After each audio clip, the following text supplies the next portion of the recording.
Welcome inside the Carrier Dome, where SU lacrosse season is underway with the second day of practice and Lacrosse Media Day. Alongside Ron Schiltz, the lacrosse beat reporter for CitrusTV, I'm Bill Spaulding. Glad to have you with us.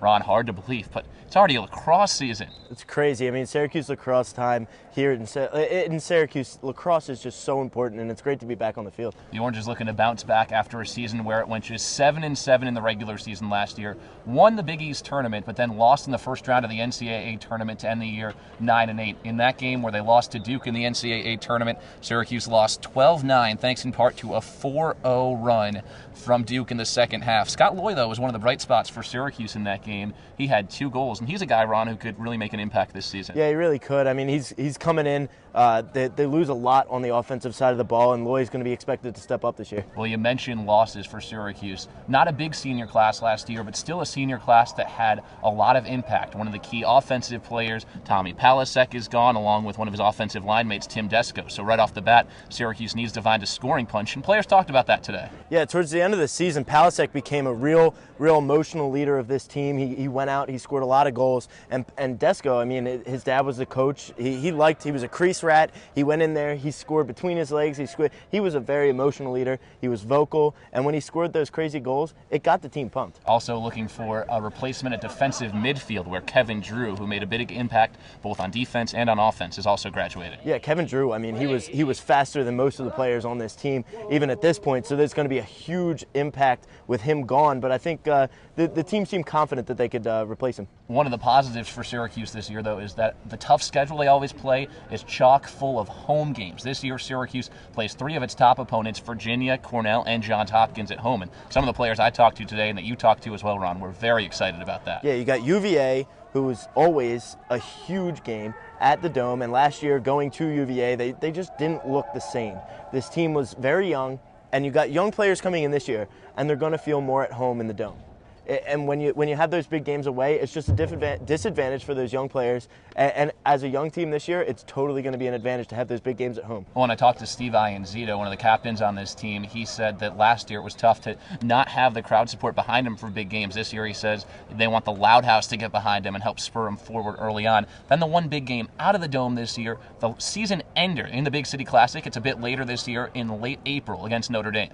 Yeah, you got that 4th-ranked Irish in the biggest game of the season. It's the last game, and if Syracuse, they can't go undefeated. Everyone knows that, but you know that last game is going to be pushing them into the Big East tournament with their last Big East season, and it's going to be pushing them into the NCAA tournament if they're eligible at that point. Now, one of the things Coach Desko highlighted was that last year's team was so young. There wasn't a big senior class. There weren't a lot of leaders. That's different this year. Plenty of guys back, and it starts in the defensive end with redshirt senior David Hamlin and senior Brian McGill. Well, Brian McGill is his 2nd year as a captain, and he's coming out, and he is ready to play. Last year was such a disappointment for him, especially after losing players like that he looked up to in John Lade and Joel White. He is ready to come out and teach these young guys how to play and how to get another banner up in the Dome. Outside of Kevin Drew, the defense returns all of its starters, and in Drew's spot comes redshirt senior captain Steve Ianzito, who said he's really looking forward to taking his role as a leader and showing to lead by example, because he said there's enough vocal leaders on this team. His job is to just be a leader through example. Yeah, Steve said even this year is a bit of a young team, but he is ready to step up as a captain and to show these young players how to play Syracuse lacrosse. Then up top, you've got JoJo Marasco wearing number 22 for the 3rd straight season, a midfielder and another vocal leader on the offensive side of the ball. I mean, number 22 has been the storied number in Syracuse lacrosse history, and JoJo knows that. And he knows last year was a bit of a decline, and he said that he's ready to step up his scoring potential and to move the ball, get the ball into the net, and show what he can do on the Syracuse team. Some new faces that could make an impact as well, and one of those guys, not a new name, but a new player, Ryan Palasek, the younger brother of Tommy, who's going to be a defender, the opposite of what his brother was as an attackman, but he's a guy who can make an impact right away too. Well, Ryan Palasek, if you look at him, you might think he's the twin of Tommy, except just, I don't know, 50 pounds bigger. He's a big guy, he's a strong guy, and he's fast. He was the number 4 defenseman coming in, recruit coming in this year, and from what I saw in the Alumni Classic, he looked like he can really play. And now maybe the biggest key newcomer is not a freshman, but a junior transfer, Nicky Galasso from North Carolina. A couple of years ago was a third-team All-American.